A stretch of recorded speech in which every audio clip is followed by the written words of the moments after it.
150 प्रयोग, 9 वेळा space walk, space station बाहेर तब्बल 62 तास 9 मिनिटे आणि 900 तास संशोधन, हे सर्व मी सांगतेय सुनीता विल्यम्स यांच्याबद्दल.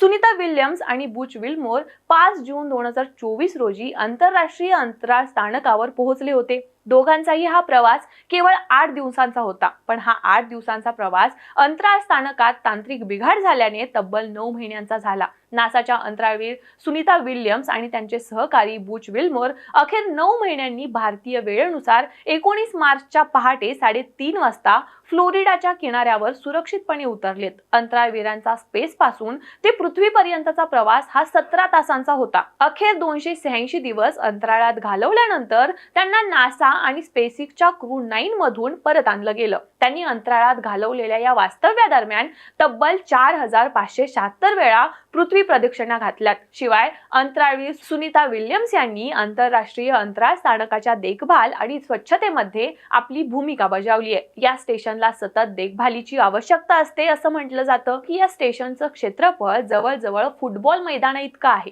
सुनीता विल्यम्स यांनी जुन्या उपकरणांमध्येही बदल केले आणि काही प्रयोग देखील केले आहेत. त्यांनी स्पेस स्टेशन बाहेर तब्बल 62 तास 9 मिनिटे घालवली आहेत. शिवाय 9 वेळा स्पेसवॉक देखील केलाय. सुनीता विल्यम्स आणि त्यांच्या टीमने 900 तास संशोधन केलंय. दरम्यान त्यांनी 150हून अधिक प्रयोगही केले आहेत. सुनीता विल्यम्स यांनी अंतराळ स्थानकात अनेक महत्त्वपूर्ण अशा संशोधन प्रकल्पांमध्ये देखील काम केलंय. ही माहिती जास्तीत जास्त शेअर करा आणि TOD मराठीला नक्की फॉलो करा.